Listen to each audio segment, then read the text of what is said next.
जी नाम जप करते समय राधा जी का स्वरूप का चिंतन करें या राधा नाम का स्वरूप तो देखा नहीं है। जी जैसे महाराज जैसे वहां बरसाना में और जगह देखे हो। राधा जी का जो स्वरूप है वो माना हुआ यहाँ है, जैसे माना हुआ है। आप सामने देख रहे हैं, सामने छवि देख रहे हैं, ये माना हुआ है। लेकिन जो है वो इन दृष्टि से नहीं देखा जा सकता, क्योंकि ये जो दृष्टि है ये माया जनित है। इससे माया में देखा जा सकता है।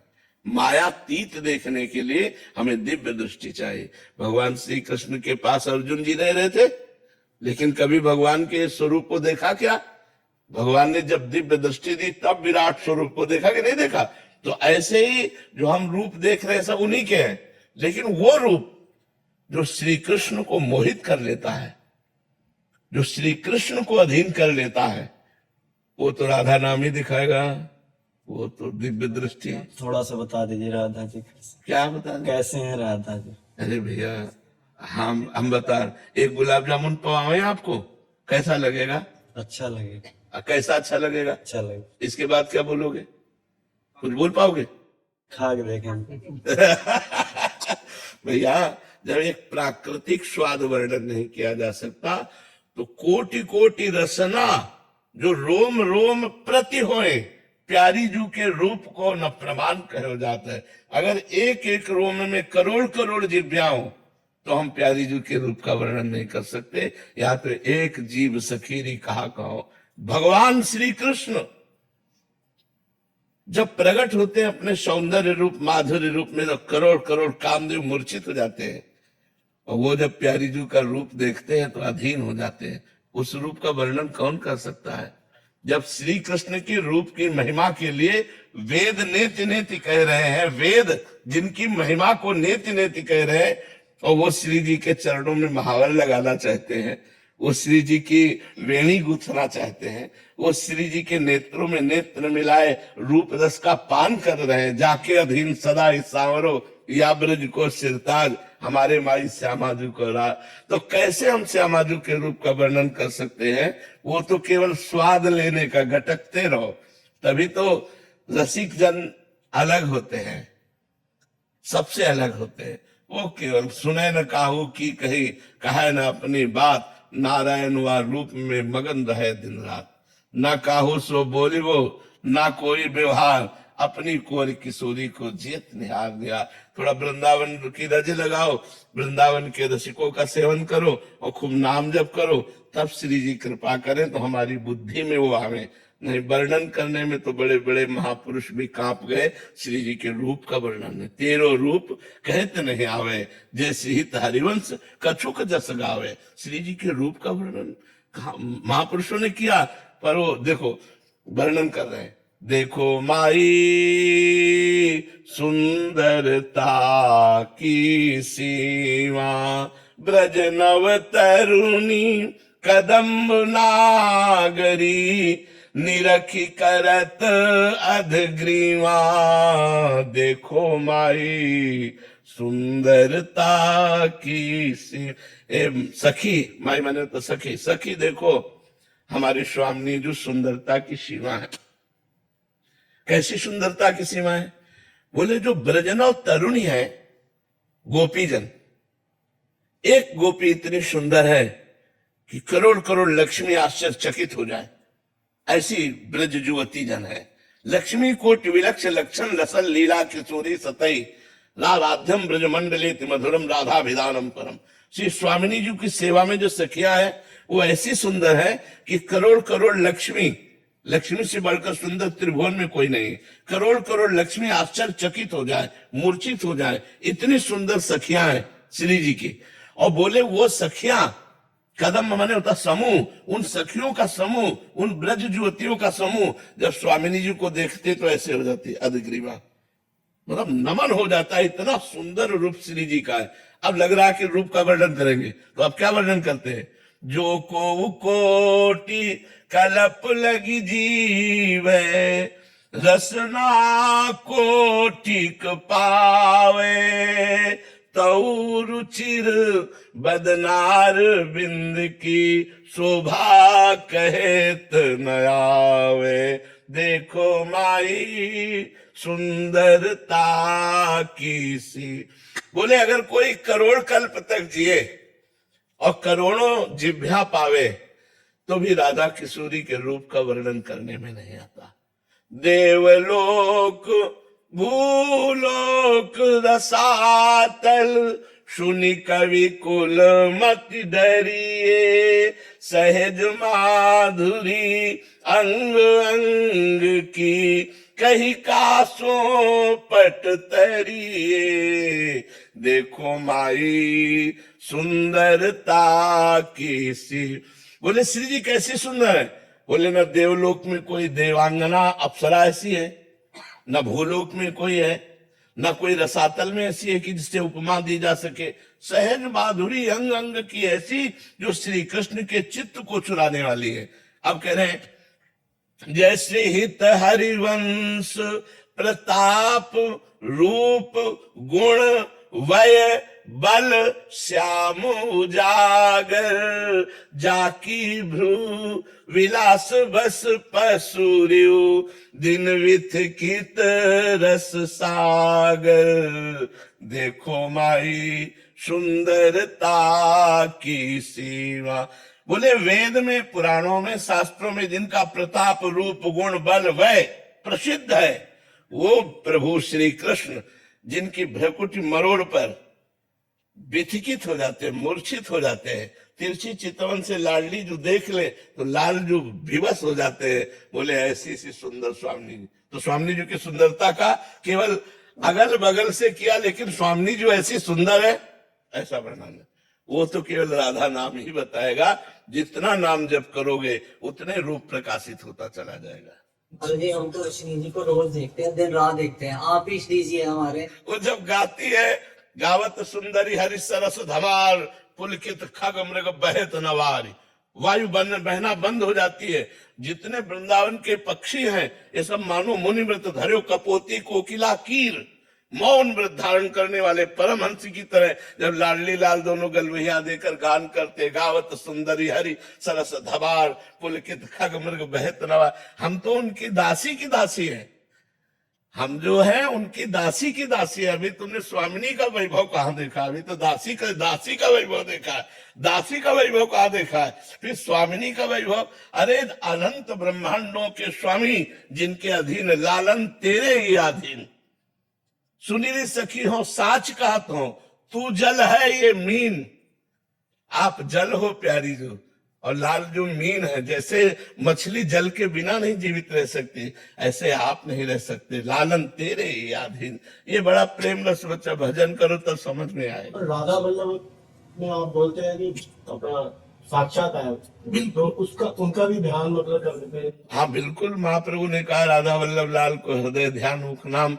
पर जो रूप हम वर्णन कर रहे हैं, जिस रूप के देखने के बाद प्राणों की क्षमता नहीं कि शरीर में रह जाए, वो श्री जी रखे तो रखे नहीं प्राण निकल जाए ऐसा रूप है। वो राधा वल्लभ का रूप इन नेत्रों से नहीं देख सकते। वो जब रूप आएगा एक बार देख लोगे तो फिर और कुछ देखने लायक नहीं रह जाओगे, कुछ दिखाई ही नहीं देगा। जित देखो तित श्याममयी है, केवल वही प्रभु नजर आएंगे। रूप छके घूमत रहे, हर समय नेत्रों में रूप भरा रहेगा। अभी हमें ध्यान करना पड़ेगा, और वो रूप चित्त को चुरा लेता है। जिस रूप की बात हम कर रहे हैं वो चित्त को चुरा लेता है, दीवाना बना देता है। बड़े बड़े परम हंसों को, हाँ बड़े बड़े जो परमहंस हैं उनके चित्त को चुरा लिया। श्री सुखदेव जी महाराज 18,000 श्लोकों का गान करते हुए निरंतर भागवत में डूबे रहते हैं। श्री कृष्ण रूप माधुरी ने उनके चित्त को चुरा लिया। वो रूप भजन से आएगा। खूब भजन करो, फिर राधा वल्लभ जी को देखो तो जो दर्शन मिलेंगे वो ऐसे नहीं मिलेंगे।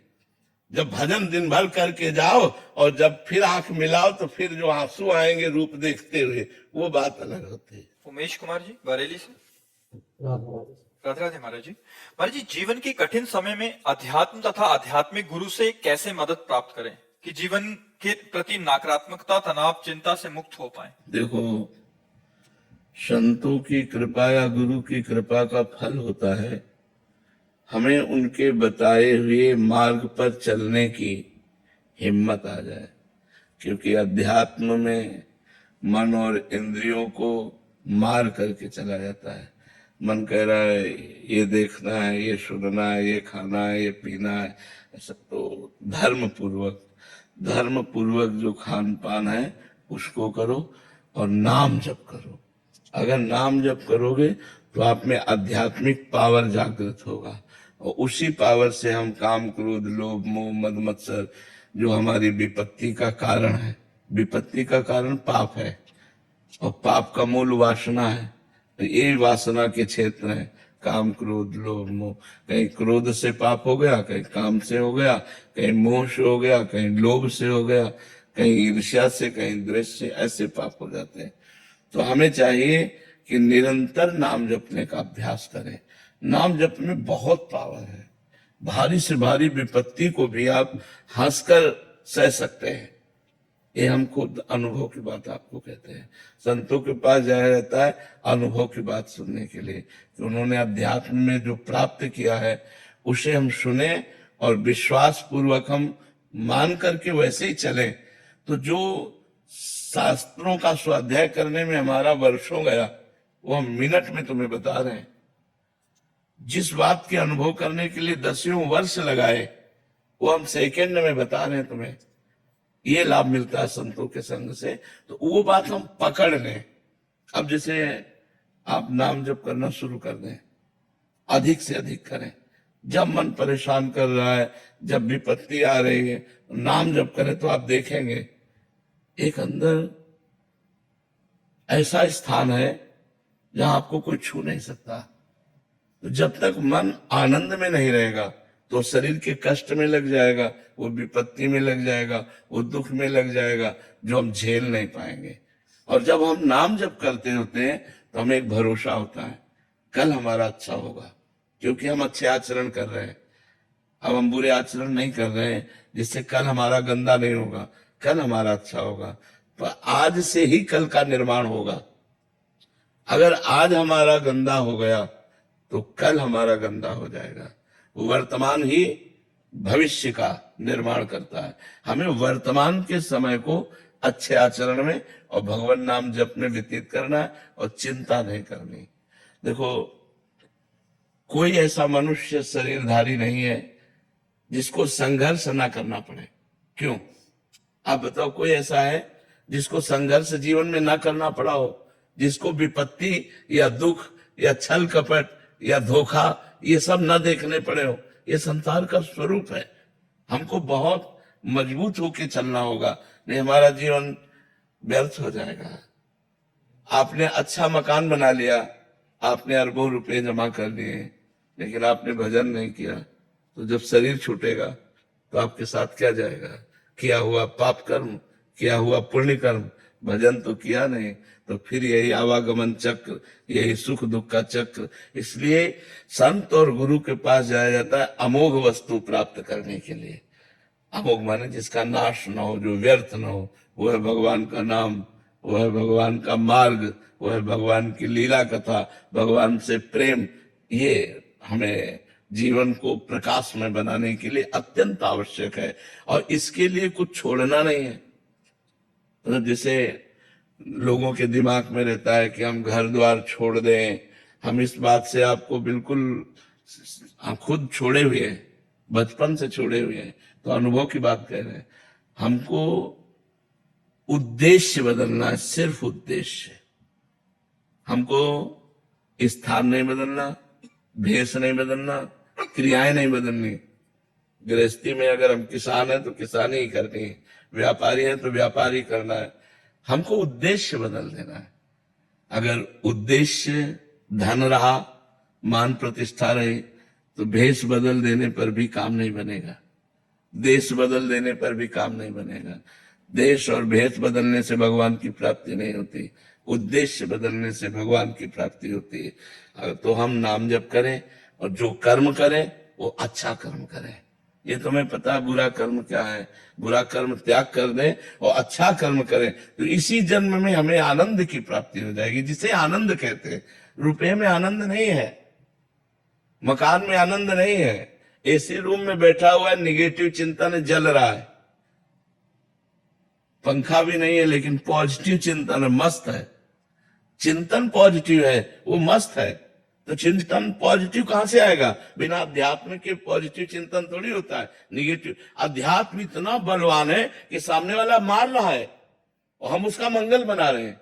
तुम सुखी रहो, तुम्हें कभी दुख न पहुंचे, भगवान तुम्हें स्वस्थ रख। क्या ये मतलब है? क्या सामने वाला गाली दे रहा है, उसको मारने की चेष्टा कर रहा है और वो उसका मंगल मना रहा है। ये है अध्यात्म। इतना बल है अध्यात्म में कि अपने को अपमानित करने वाला, दुख देने वाला, हम उसको भी सुख देना चाहते हैं। कितना महान हृदय हो जाता है अध्यात्म से।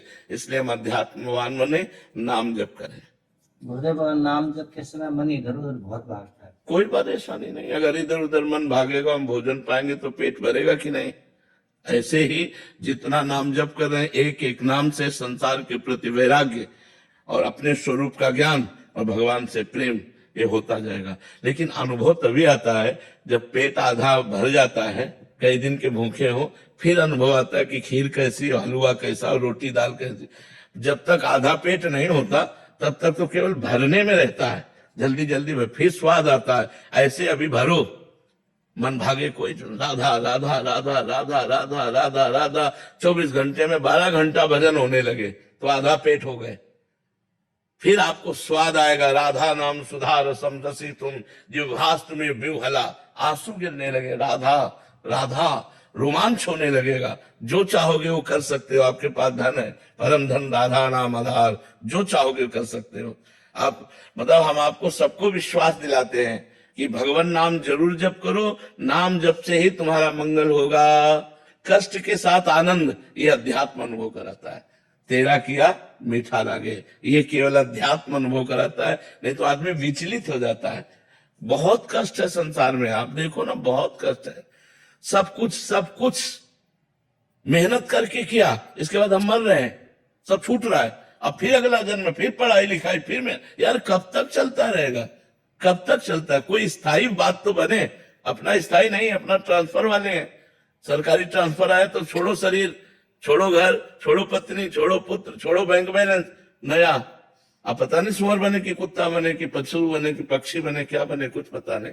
इसलिए नाम जप करो, भगवत कथा सुनो, संत संग करो, अच्छे आचरण करो, जिससे तुम्हारा मंगल हो जाएगा। गोपा चंद्र जी। जय श्री राम। महाराज जी, भगवतानंद अनुभूति, लीला में प्रवेश अनुभूति, समाधि की अनुभूति, ब्रह्मानंद की अनुभूति क्या है और इसे क्या शब्दों में? यह अलग अलग मार्गों से है। आप जो उच्चारण किए, अष्टांग योग से समाधि का अनुभव होता है और वेदांत से आत्मस्वरूप ब्रह्म बोध अनुभव होता है, और श्री कृष्ण चरणानुरागियों के संग से, शरणागति से वैष्णव जनों को भगवान की लीला रस का रसास्वादन होता है, भगवान की नित्य लीला में प्रवेश होता है। ये आपने अलग अलग अष्टांग योग और सांख्य योग और भक्ति योग, ये तीनों के अलग अलग परिणामों को आपने वर्णन किया। जो ब्रह्मानंद है वो वेदांत दर्शी मार्ग से प्राप्त होता है, जो समाधि है वो अष्टांग योग से प्राप्त होता है, और जो लीला प्रवेश है ये भक्ति योग से प्राप्त होता है। जो भक्ति योग के सिद्ध महापुरुष है, उनके जब हम चरणों की दास्ता स्वीकार करते हैं और वो अपने हृदय का मार्ग देते हैं, तब हम श्री कृष्ण लीला आसक्त चित्त होकर के स्थूल शरीर, सूक्ष्म शरीर, कारण शरीर, तीनों शरीरों के राग का त्याग करके भाव देह से लीला में प्रवेश पाते हैं। इन देहों से नहीं। वो देह सच्चिदानंदमयी होती, चिदानंदमयी देह होती है, जो गुरु प्रसाद से, जैसे गोपी भाव या सखा भाव या सहचरी भाव। तो जो गोपी है या जो सहचरी है, जो भगवान का सखा है, वो चिदानंद स्वरूप होकर श्री कृष्ण से मिलता है, न कि इन पार्थिव शरीरों से। पंचभूतों की सामर्थ्य नहीं कि श्री कृष्ण का आलिंगन कर ले। वो चिदानंदमय देह तुम्हारी, विगत विकार जान अधिकारी। महाराज जी, अगर क्या ब्रह्म ज्ञान ना हो तो वो, अगर वो व्यक्ति स्वयं को अहम ब्रह्मास्मि बोलना चाहे तो अहम ब्रह्मास्मि का ये गलत है? प्रधानमंत्री कहने से तुम्हें कोई प्रधानमंत्री मान लेगा क्या? पावर भी तो होना चाहिए ना, समझ रहे हो के लिए। तो भाई इसीलिए सदगुरु की महिमा है कि पावरफुल सदगुरुदेव का आश्रय ले और उनसे अनुसंधान करे। देखो एक बात तुम्हें बता दें, विश्व के जितने ब्रह्म ऋषि हैं, ये सब मिल करके भी चाहे तो श्री कृष्ण जो करना चाहते हैं उसके विपरीत नहीं हो सकता। श्री कृष्ण है, हम ब्रह्मास्त्र भी कह के तरंग समुद्र में लीन हो जाती है, वो मान सकते हैं हम, लेकिन कोई श्री कृष्ण नहीं बन सकता। श्री कृष्ण अद्वितीय है, पर ब्रह्म है, अद्वितीय है, उनकी समानता कोई नहीं कर सकता। हाँ, अभेद भाव की एक भक्ति है, वेदांत दर्शन उसके द्वारा, पर श्री कृष्ण, अगर कोई ब्रह्म ऋषि अपने मुख में अग्नि को रख सके तो बताओ। मुंजाटवी में आग लगी, भगवान श्री कृष्ण बाल गोविंद ने पूरी आग को अपने मुंह में रख लिया, अपने सखाओं से कहा आंख मूंद लो, पूरी आग को पी गए। कालिया का जहर भरा दह कूद करके उसका मर्दन करके रमण द्वीप भेजा। कुछ 7 दिन 7 रात 7 वर्ष के गोपाल जी ने ऐसे गिरिराज धारण किया। कोई भगवान के जैसा नहीं हो सकता। भगवत भाव करके हम भगवान में लीन हो सकते, जैसे तरंग समुद्र में लीन हो गए। लेकिन समुद्र से ऐसी करोड़ों तरंगे निकलती हैं, लेकिन तरंग से समुद्र नहीं निकल सकता। श्री कृष्ण के प्रताप से करोड़ों महापुरुष हो सकते हैं, लेकिन श्री कृष्ण है, वो अद्वितीय है, उनके जैसा कोई है नहीं। प्रकृति का परिवर्तन कर सकते हो, हमारे श्री कृष्ण ने जो विधान प्रकृति का रच दिया उसी के अंतर्गत आपको सहना पड़ेगा। हाँ, ये भाव है, इस भाव के द्वारा अभेद श्री कृष्णात्मक, अभेद एकत्व में श्री कृष्ण में लीन हो गए, क्योंकि वही परब्रह्म की स्थापना है। वो बात गुरुजनों से सीखे जाके, जो जिस मार्ग का अनुयायी है उस मार्ग में चले। भगवान ने सांख्य योग, अष्टांग योग, कर्म योग, भक्ति योग, इनकी स्थापना इसीलिए की है कि अलग अलग भाव वाले लोग अलग अलग भाव से उपासना करके उन्हीं भगवान श्री कृष्ण को प्राप्त होते हैं। ज्ञानी लोग जिन्हें ब्रह्म कहते हैं, योगी जिन्हें परमात्मा कहते हैं, भक्त जिन्हें भगवान कहते हैं, प्रेमी जिन्हें अपना लाडला कहते हैं, वो वही है, दूसरा कोई नहीं। तत्व एक है, एको ब्रह्म द्वितीयो नास्ति, वही है।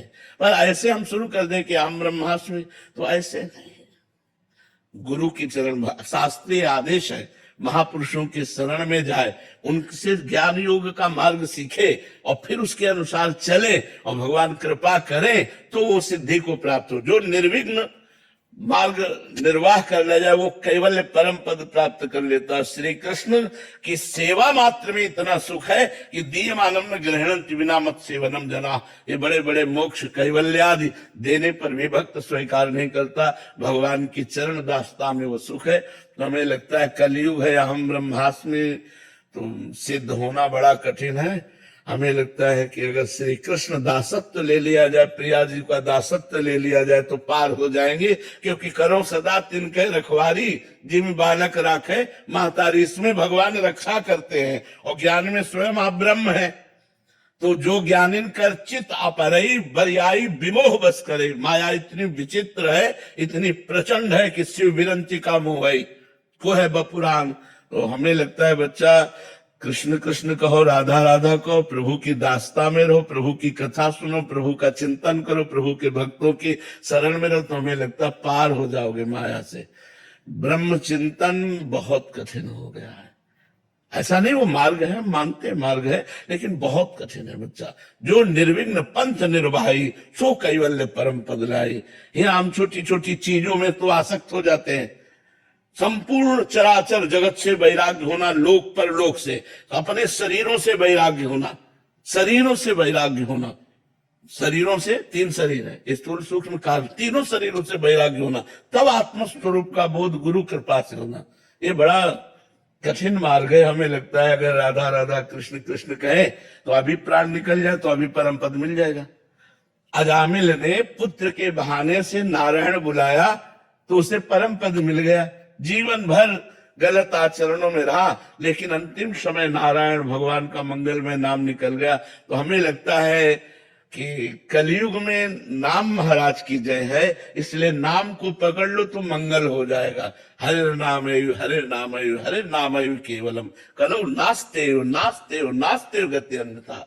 तो चाहे राधा बोलो, शिव बोलो, राम बोलो, हमारी दृष्टि में सब एक ही है, वही हरि है, उन्हीं के विविध नाम है। जो नाम प्रिय लगे खूब जपो, मंगल हो जाएगा।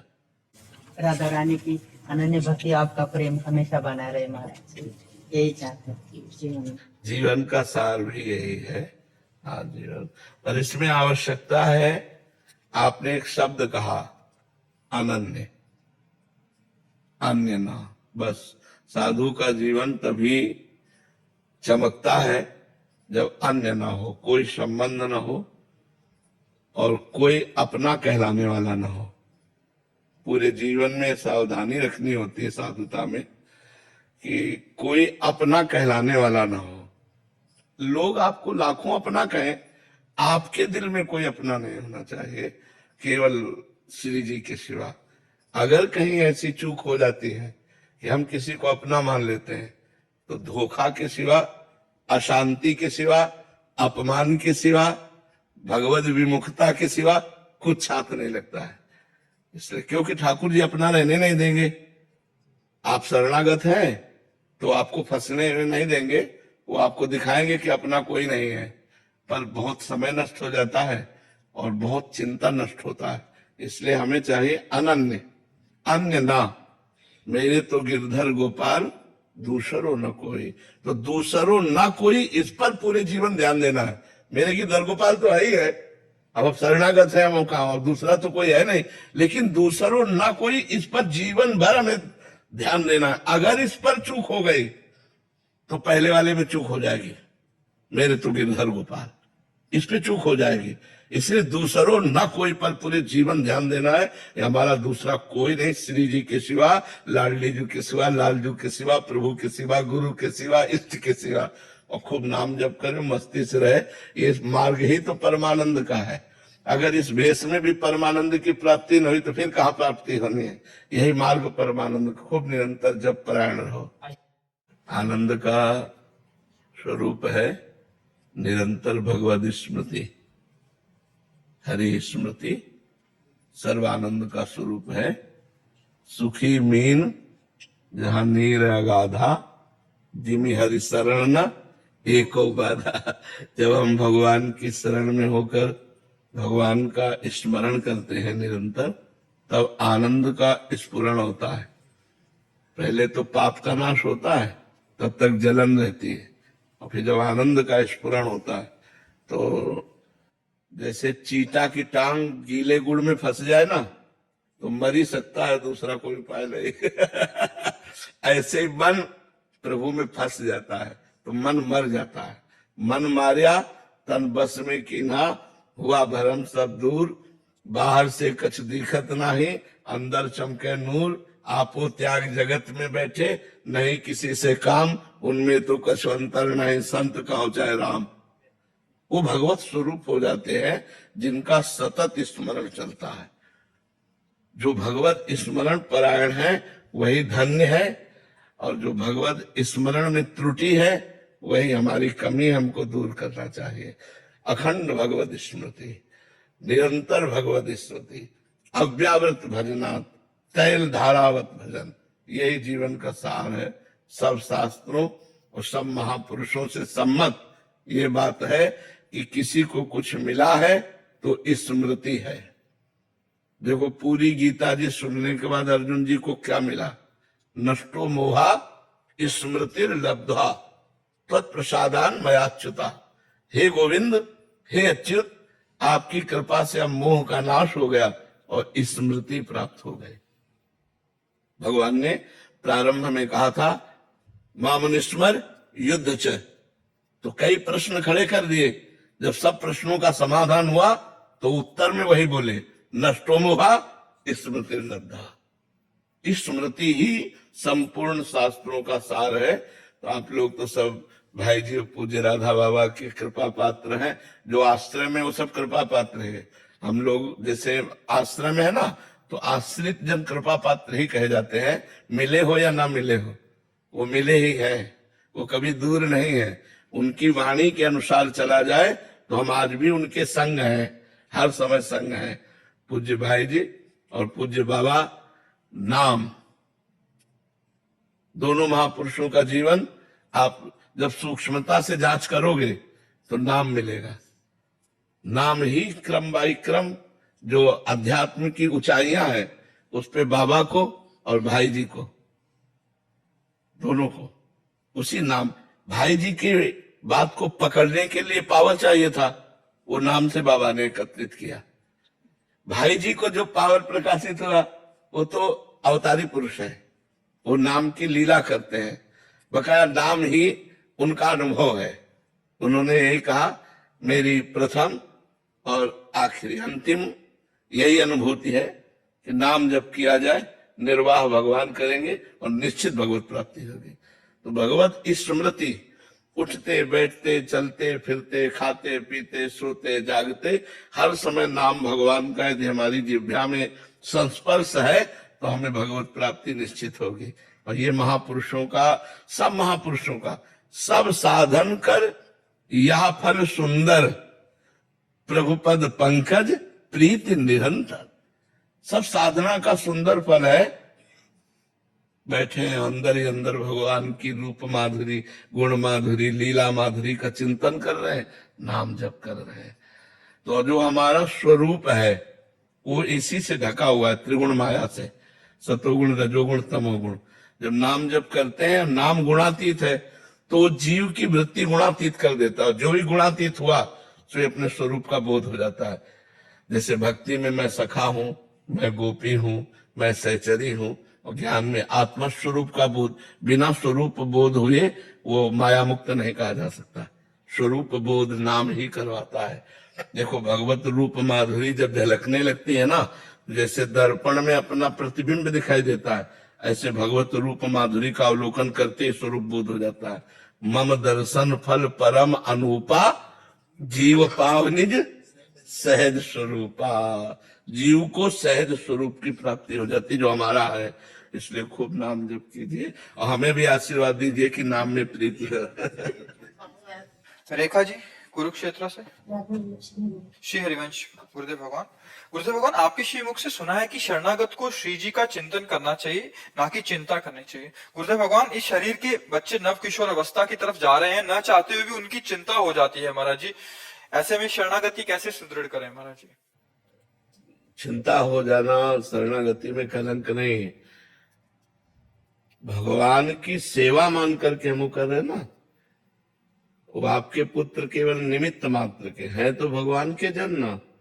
भगवान ने दिया है आपको सेवा, तो अब जो भगवान ने सेवा दी, तो जैसे हम ठाकुर जी घर में विराजमान होते तो हमें चिंता होती है, ठाकुर जी को बाल भोग लगाना है, ठाकुर जी को स्नान कराना है, अभी ठाकुर जी को श्रृंगार करना है, तो अब हमारे पास समय नहीं, ठाकुर जी को राजभोग पवाना है, दोपहर का भोग पवाना है। ऐसे हम बच्चों की सेवा करते हैं। उस शरणागति में कोई निंदनीय बात थोड़ी। पति की सेवा करना, बच्चों की सेवा करना, परिवार की सेवा करना, राष्ट्र की सेवा करना, ये सब भगवान की भक्ति है। हम लोगों ने भगवान की भक्ति को एक छोटा सा क्षेत्र मान रखा है कि वो बस मंदिर में जो भगवान विराजमान है या घर में जो मंदिर में विराजमान है वो आरती पूजा करना, भोग लगाना, बस इतना ही केवल भक्ति है। सही माने में पूछो तो वो भक्ति का एक अंग है। जो राष्ट्र सेवा में है, जो समाज सेवा में है, जो अपने कर्तव्यों का पालन करे, वो सब भक्ति है। भक्ति अगर वो कार्य भगवान के लिए किया जाए तो हमारा अंतःकरण जो है, देखो क्रिया और उद्देश्य बहुत सूक्ष्म है, अध्यात्म तभी समझ पाओगे। क्रिया और उद्देश्य, अगर उद्देश्य में अंतर है तो क्रिया भागवतिक होने पर भी संसारिक है। तो उद्देश्य संसारिक होने के कारण क्रिया भागवतिक थी पर वो भागवतिक नहीं रही। अब हम मेहनत कर रहे हैं, किसानी कर रहे हैं, व्यापार कर रहे हैं, क्रिया सांसारिक है। और उद्देश्य है कि अगर 100 रुपया मिलेंगे तो 90 में अपने घर का काम चलाएंगे और 10 रुपया किसी गरीब की सेवा में लगा देंगे। वो भजन बन गया, वो भक्ति बन गई। क्रिया सांसारिक थी, उद्देश्य भागवतिक हुआ, बात बन गई। क्रिया भागवतिक है, उद्देश्य सांसारिक है, बात नहीं बनी। तो हमें देखना है कि संपूर्ण सृष्टि भगवान की है और जिसको जितनी सेवा मिली, देखो ये मेले है तो सैकड़ों आदमी उसकी सेवा में, सांसद है हजारों आदमी है, मुख्यमंत्री पूरा प्रदेश है, प्रधानमंत्री पूरा देश है। अब उसको इतनी बड़ी समाज की सेवा भगवान ने योग्यता दी, भगवान ने सेवा दी, तो वो भक्ति हो जाएगी यदि हम भगवान के सिद्धांत के अनुसार भगवान की पूजा मानते हुए करें। तो हमारे को सेवा दी 4 परिवार वाले। तो हमको ये नहीं मानना कि अब हमें बच्चे के वस्त्र की चिंता है, बच्चे के चरित्र की चिंता है, बच्चे के लिए पढ़ाई की चिंता है, तो वो हमारी भक्ति में बाधा नहीं, वो अभी हमारी भक्ति है क्योंकि भगवान ने हमको सेवा दी है। आप सुनना चाहिए मोटिवेशनल स्पीकर प्रेरणा दी। हाँ, आधुनिक प्रेरणा के साथ साथ यदि आध्यात्मिक प्रेरणा जुड़ी हो तो बहुत लाभदायक हो, क्योंकि केवल आधुनिक प्रेरणा हमें शांति, विषाद से रहित, भय से रहित, ओवर थिंकिंग से रहित नहीं कर सकती। हमको आध्यात्मिक सूत्र देना पड़ेगा जिससे हमारा मन शांत हो जाए। मन शांति आध्यात्मिकता से, जिससे खूब अर्थ बढ़े, खूब वैभव बढ़े। लेकिन हमारा चित्त केवल अर्थ का ही चिंतन करे तो शांति को प्राप्त नहीं होगा। उसमें नाम चाहिए, बार बार उसको भगवान नाम चिंतन कराए और संयम चाहिए। अर्थ जब बढ़े तो इंद्रियों पर विजय प्राप्त करने की चेष्टा करे, और जब अर्थ नहीं होता तो इंद्रियों को समन करने की चेष्टा करे भगवान के नाम बल से। नहीं तो ये चिंता, शोक, भय ये बना ही रहेगा। क्यों? क्योंकि न शरीर रहेगा, न पद रहेगा, न बैंक बैलेंस रहेगा, नष्ट हो जाएगा। आज नहीं तो कल फिर हमारा जन्म होगा, फिर हमको यही पढ़ाई, फिर यही क्रम। तो हमें कुछ आध्यात्मिक संपत्ति एकत्रित करनी पड़ेगी जो मृत्यु पर भी विजय दिला सके। वो है भगवान का स्मरण, भगवान का आश्रय। जब जीव भगवान का आश्रय ले लेता है तो उसके हृदय में एक दिव्य बल होता है। शरीर अस्वस्थ, सब प्रतिकूलता है, फिर भी वो लड़ सकता है। अगर भगवान का चिंतन नहीं तो टूट जाएगा। इसलिए मुझे लगता है कि आप अध्यात्म की तरफ भी उत्साह प्रदान करें। लाखों लोग जैसे जुड़े। छोटा था तो मतलब अब जाके पता लगा कि नाम जब असली जिंदगी का महत्व है। नहीं तो अब तक यही होता है कि सुबह उठे, रात को सोए, सुबह उठे, रात को सोए। महाराज एक पुस्तक लिखी, आपका आशीर्वाद देना चाहते हैं। जी,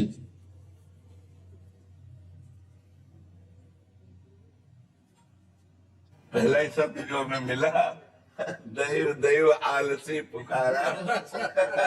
ये तो बड़ी बात।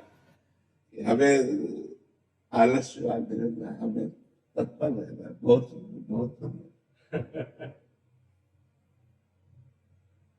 हाँ, वही तो हम कह रहे हैं। बिल्कुल, देखो अभी आपने कहा कि निष्कर्षतः कहा जा सकता है कि आत्म जागरूकता निरंतर प्रयास और पॉजिटिव थिंकिंग के साथ आलस्य को त्याग करके सफलता हासिल, ये मतलब है, यही सार्थक बात है। तभी जीव सफल हो सकता है। लेकिन पॉजिटिव चिंतन, नेगेटिव का त्याग अध्यात्म से, जब तक अध्यात्म में, और यही आपने लिखा आत्म जागरूकता, ये अध्यात्म है, आत्म जागरूकता। बहुत सुंदर, बहुत सुंदर। आशीर्वाद दीजिए आप। बहुत सुंदर विचार लिखा, विचार आप रखिए। तो हमारे भले की कोई बात मामनिस्मर, इससे बढ़कर कुछ नहीं। मामनिस्मर जो भगवान का आदेश है, मामनिस्मर, मेरा सतत अनन्य चेता सततम यो माम स्मृत नित्य सहा तस्याहम प्रभा पार्थ नित्य युक्त योगिना। अनन्य चेता, अनन्य चित्त से यो माम स्मृत नित्य सहा, मेरा निरंतर स्मरण करता है। एक ही उसका भगवान, हाँ, उसका भगवान ने योगक्षेम के लिए निश्चिंत होने के लिए कहा है, और इसको अपनी प्राप्ति के लिए कहा है कि मेरी प्राप्ति में सुगम हो जाएगी जो निरंतर मेरा स्मरण करे। राधा राधा राधा राधा राधा राधा राधा राधा राधा राधा राधा राधा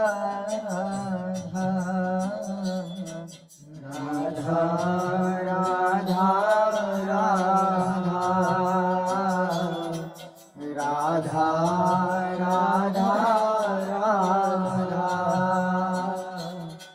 राधा राधा